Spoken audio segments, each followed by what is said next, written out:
Hello guys, this is Kochi again and welcome to another video again guys. Again, like, subscribe guys and leave a comment on the video.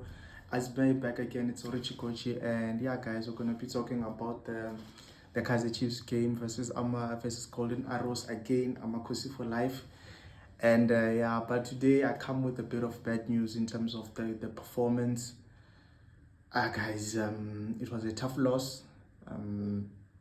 It was difficult to be positive about what the team played, but then I think we have to take the good with the bad, and unfortunately Kaizer Chiefs lost out in the game against Golden Arrows in the MTN 8, and yeah, it's kind of like a bad start to the season when you look at how the expectations of the team were when we're starting out, to suddenly lose the game and really be a bit passive in the way that the performance was really disappointing, but I think I'm gonna break down with you things that I saw and a few things that I wrote down, that I noted down in terms of what the team played, how Golden Arrows put up the game, what Chiefs did very well, what Chiefs did very badly. And as much as the performance was very passive and was a bit disappointing and not inventive, there are good parts to take from the game, and there are also bad parts to take from the game. Things that I've generally spoken about in previous videos in terms of how the team are looking. But yeah, guys, we have to move forward, and I'm just gonna break down in that. And one thing I'll say is that, guys, the team in general and the starting lineup was quite okay. I wasn't too disappointed in it because it looks like Chislett was ill. It looks like Flavio Silva is still struggling with that injury. The back four didn't surprise me. The midfield was one that I was curious to see, especially the fact that Fernando started Adolf and Maboy as the center, as the midfielders. We played Ngoba as a number 10, which I think is his best position. But then you could see that we played in moments. And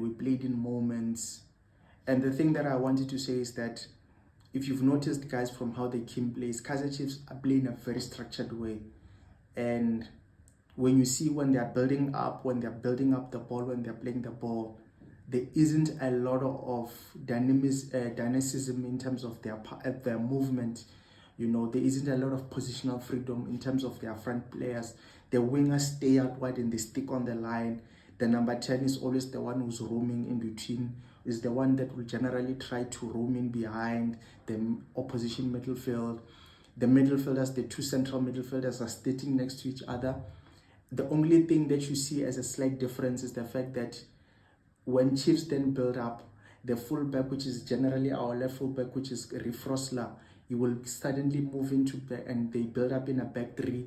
And then you find that Monyan will stay out wide and act as the alternative winger, and then Mfundo will probably drop inside a little bit more. Even though it's not a lot, but you'll see that Mfundo will drop inside a little bit more and try to play inside the pockets. That's generally what Chiefs do. But in general, besides that, there isn't any phase of play that you can generally say that is something that Chiefs will do. One thing I've always said, guys, when I'm looking at Chiefs, is Kaizer Chiefs will always try to attack the wide spaces. They'll always try to play the ball out wide, because you can see that they are not very, very comfortable or not refined yet in terms of their passing patterns and their phase play. They are still struggling in terms of being a team that can move the ball with a lot of conviction and a lot of clarity, especially when they get into the final third of the opposition team. But one of the things that I can say from when I look at the notes of what I've written down, one thing I can say is that Golden Arrows guys' approach play was very good. And they moved the ball with, especially in the first 20-30 minutes, they moved the ball very well inside the pockets, because Kaizer Chiefs' press was very passive. You could see that when they pressed the ball because of the lack of pace. And one thing I've noticed with Mtasingwa, the central defensive midfielder for Chiefs, he doesn't have a lot of pace in terms of being able to cover ground. He's not like Ndlovu or Mtetwa that have speed, they cover space with a lot of speed and aggressiveness. You can see that he doesn't have a lot of space, or he's not very aggressive in his pressing. But what I could see was the fact that because Kaizer Chiefs were not pressing all together, their front line in the midfield and defense, there wasn't a lot of cohesion in whatever they're doing. So you could see that Golden Arrows, which is a good team, they were able to get up very, very well. Zwane as the number 10, Manuele as the right winger. You could see that they were getting a lot on the ball. They were Fanel, the other left winger. They were moving in, and sometimes they were giving Kaizer Chiefs a lot of problems, where sometimes when the ball goes out wide to Golden Arrows, you would find that the wingers would then drift into the middle field, but then they had good combinations when they needed to. They had good triangles when they needed to get two triangles, and especially they played with a lot of, even though it didn't come off, you could see that that was a team that had a lot of confidence with the ball. They were not afraid of Kaizer Chiefs.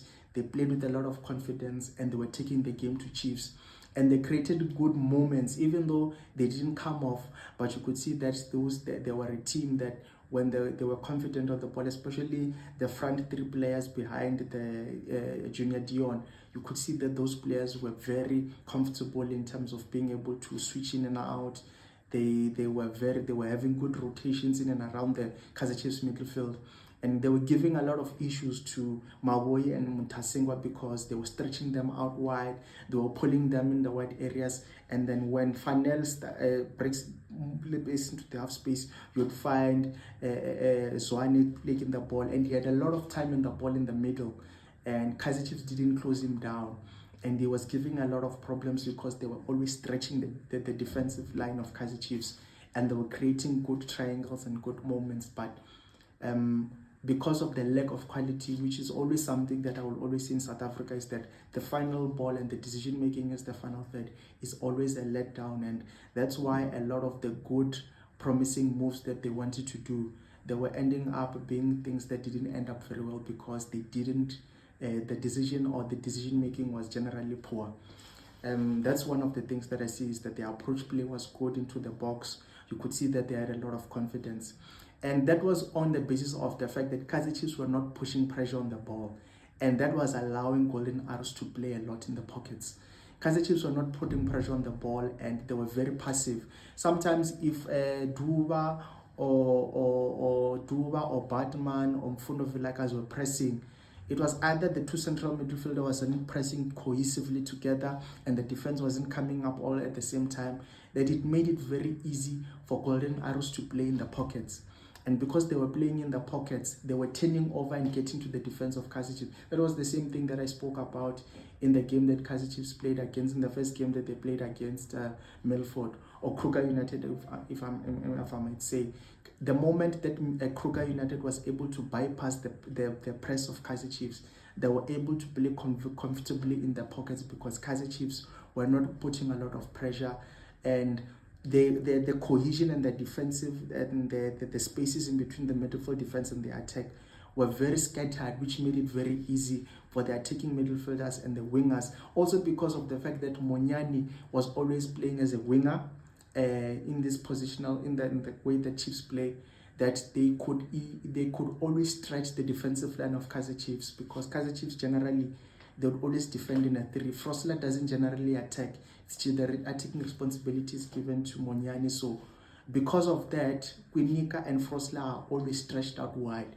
So when teams can get through the middle field, I can easily play in the pockets. And then the third thing I noticed is that Kaizer Chiefs, when they do get the ball and they can play, Kaizer Chiefs are a team that play in moments.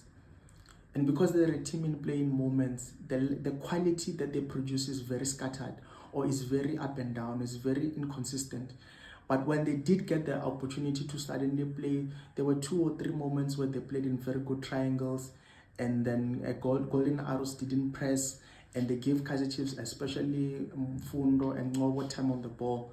You could see that there were moments when the moment when Batman would stay out wide. There was that run that Ngobo was always doing when Batman was isolating the fullback. When Kaizer Chiefs then switched the ball, when they overloaded one area of the field and then they switched the ball from Miguel or from Quinika to Batman, there was that run that Mfundo, that Ngobo was doing in the half spaces between the fullback and the right centre back of Golden Arrows. He was making that run. He made that run once, twice, and there were good moments. That there was one of the opportunity that he shoot off the ball where he didn't take that opportunity. There was another ball that got played when Golden Arrows didn't press, and then Kaizer Chiefs played the ball over the top, and then again the trap and the decision making was poor, and they didn't take the opportunity. So because Kaizer Chiefs are a team that is still trying to build their game model, when you get your opportunities, you need to take them.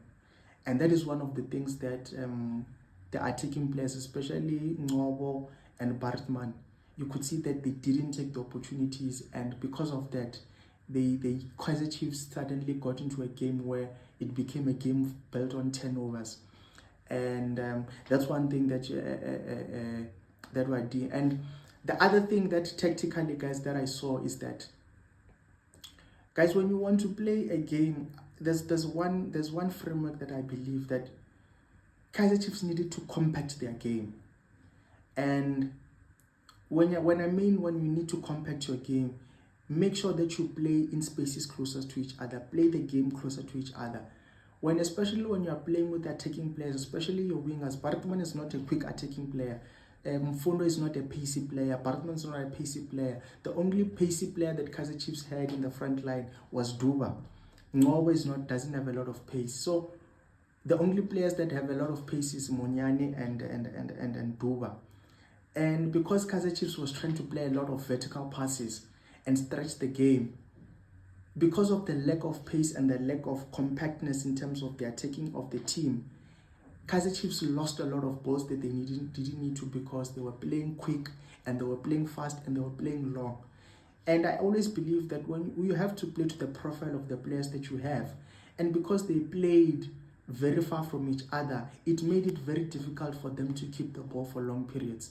Bartman, you need to give Bartman, you need to give Ngobo, you need to give Mfundo. These players need to be closer, need to play close to each other and need to play with a lot of triangles. There was one opportunity where Bartman got an opportunity with the 1-versus-1 where they played. That was the phase of play that I was talking about, where Kaizer Chiefs kept the ball and they played one or two intricate passes, and then Mfundo released a through ball that Bartman didn't read the run and make a good run, and then the goalkeeper went and closed the space, and then that opportunity. But that was an example of what I was talking about, where you need to make sure that you compact the field and make it as close, as good, as easy as it can for your attacking players to get into rhythm and play in short passes. And because Kaizer Chiefs are still a team that is very structured and they like to play they open up the field a lot.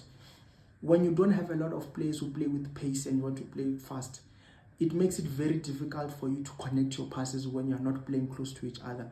They don't occupy the central attacking zones well enough for me. And because they don't occupy the central attacking zones well enough, and the movement is not good enough, is not well refined, and is not well defined, it makes it very easy for the game to become very ups and down. And that's one thing that I say, is that Kaizer Chiefs, you need to compact your play. And because they didn't compact their play, they played a lot of vertical passes, a lot of passes in behind, a lot of passes directly to the attacking players. They didn't keep the ball for long periods of time. And when they did have the ball, their movement and combination play when arrow set deep was quite predictable and passive. And that's one thing that I would say, guys, is that when you're playing a team, especially after Golden Arrow scored the goal, when you're playing against a team that plays in a low block, or a team that plays deep, or a team that reduces the space and plays in the defensive third and makes sure that they reduce the space, that is where you need to have a lot of clarity in what you're trying to do as a team. And that's why I say you have to build back. There has to be a good game model. When the team has a very good game model and a very good game model in terms of what they're trying to do, how they're trying to play, what are they trying to do when you get to the tunnel, that it makes it easier for players to have clarity in understanding which type of movements they need to do. And because Kaizer Chiefs doesn't have that clarity yet in terms of what they are doing, it made it very easy for Golden Arrows to defend them, because they knew that the only way that Kaizer Chiefs is going to try to play through us is through out wide. They're going to try and get the ball to Pili or try to get the ball to Monyane. They're going to try to make sure that they isolate their fullbacks. They play 1-versus-1 and cross the ball or try to play cutbacks. But because the movement of the attacking players of Kaizer Chiefs was not good enough and their passing pattern and passing clarity wasn't there, and especially I like to say that Kaizer Chiefs are not a team that plays well in overloading the central zones. And when I say that overloading the central zones, overload the central zone, you need to earn the right to go wide. That's the thing that I want to say, is that you need to earn the right to go wide. You can't show the opposition team the fact that you want to go wide as early as you can. You have to earn the right. You need to make sure that you play in the middle first well enough, and then you can play out wide at pace so that you can give your wingers the opportunity to isolate their men 1-versus-1.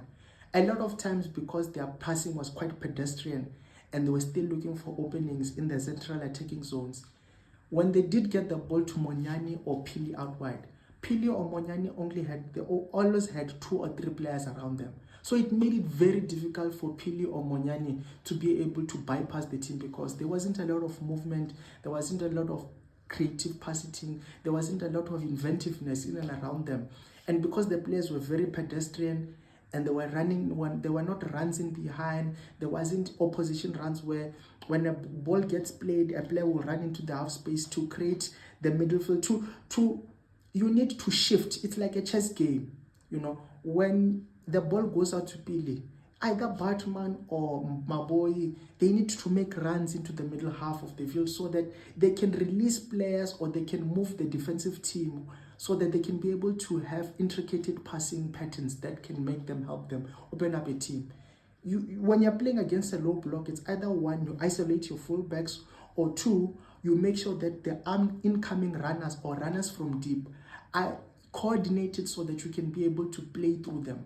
And that's something that Kaizer Chiefs have been struggling with for the past 5 to 10 years, is the fact that they struggle a lot in that area when it comes to being able to play against teams that they see deep again. And that's one thing that I will say, guys, is the fact that it's one of the issues that Kaizer Chiefs will always have when they play those types of teams, is that because they are not very coordinated in their passing, in their movement, you always need to make a movement that is very opposite. When a player, like when I'm giving an example, like when Langehle, Pili or Monyane is occupying their fullback, players in and around them have to be smart enough to make runs, have to be smart enough to come and play close to each other. But if you then come to Pili or you stay close to Pili, but you're not giving him an option, or you're not giving him a run, or there's no movement in around them, it makes it very difficult for them to create magic when they are always playing against 2 or 3 people in those areas. So teams are very smart enough to occupy the congested areas. They congest the field, they make the space very small. And because of that, it was very, very difficult for Kaizer Chiefs to play against Golden Arrows, because there wasn't any space and there wasn't any movement in around. And players were just looking at each other to make a decision or to make something out of nothing. And yes, I do understand that Kaizer Chiefs should have the quality of players to be able to do that. But it's even more difficult when you're doing it in very congested areas. And that's one of the challenges that they will have, for Kaizer Chiefs moving forward. So it was generally a poor performance for me. I don't think they gave enough in terms of what they did in attack. There wasn't any clear-cut chances besides 2 or 3 in the first half. But in the second half, it was a lot of long shots. It was a lot of Hail Mary shots that were given, but a lot of quality. You can see a good team with the way that the quality of the chances they create, but Kaizer Chiefs didn't create a lot of quality chances, and because of that, it was always going to be a tough game for them, especially when Golden Arrow scored. The template, and the thing that I would say, which I'm trying to give out, is that the template of what Golden Arrows did once they scored is what Kaizer Chiefs are going to face for a lot of the games moving forward. And that's where the challenge is going to be for them, because a lot of teams that they're going to face are going to give them that problem that Golden Arrows did. Is they're going to compress space, they're going to be very tough to play against, they're going to be difficult, they're going to maximize the space, they're going to isolate, they're going to make sure they double up their wide areas, the fullbacks of the opposition teams and the wingers, they're going to stay there. And because of that, it's going to be up to Kaizer Chiefs to take the initiative to play and break down those low blocks. And it's something that they will struggle with for a lot of the games. But hopefully, Fernando de Cruz and his coaching staff will be able to develop the team structurally in terms of how the team is, a basic structure is, and the framework of what they are doing from the game model. I would say that it's good so far. But when they do get to the final third, the players are still, there isn't still any clarity, there still isn't refinement in what they are doing. And because of that, their passing is quite sloppy, there isn't consistent movement, there isn't consistent building up schemes.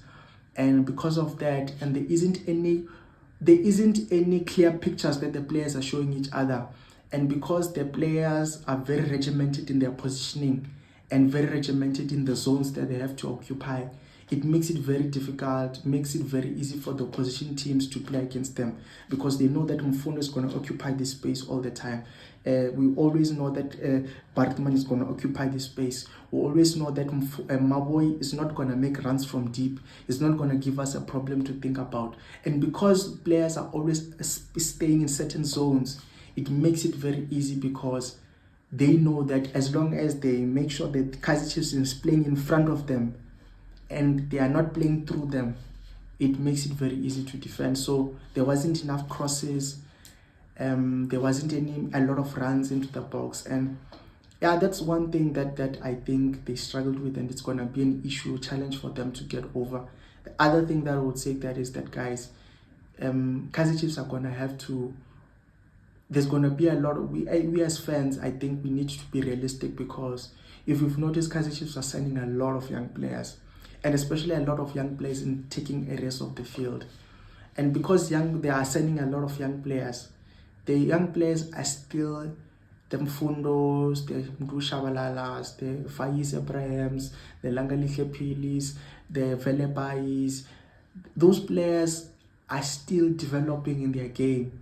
And because they're still developing in their game, and Kaizer Chiefs are still not, Kaizer Chiefs doesn't still have a framework and a game mode and a style of play, those players, it's going to be very difficult for them to find their feet, because there's a lot of pressure and there's a lot of expectation on top of them. So as Kaizer Chiefs fans, we have to expect that Kaizer Chiefs are going to be inconsistent, and it's going to take a lot of time, because a lot of coaching and a lot of work is going to have to happen on the training pitch. Because like I said, guys, it's the only way that Kaizer Chiefs would be able to put themselves in the conversation to be in the final stages or compete with Pirates and in the Confederation Cup is with quality. Doesn't look like Kaizer Chiefs is going to go for the players like Omatapelo Maseko or Lucas Ribeiro like I requested. And because of that, that type of quality has to be coached, and you need to gain a lot of confidence, and you need to gain a lot of work on the training pitch. So it's going to take time. I don't think there was a lot that Kaizer Chiefs did defensively wrong, because they were always going to, Golden Arrows were always going to try and play on the counter-attack as soon as they scored. So a lot of work that Kaizer Chiefs has to do is from the midfield to attack. So hopefully, guys, they will improve. And yeah, that's the only unfortunate part and disappointing part. But most videos going to come, and hopefully the team will improve. So guys, that's my thoughts on the post-match reaction. I hope you guys enjoyed the video. Again, like, subscribe, and until see you guys next time. Sharp, sharp.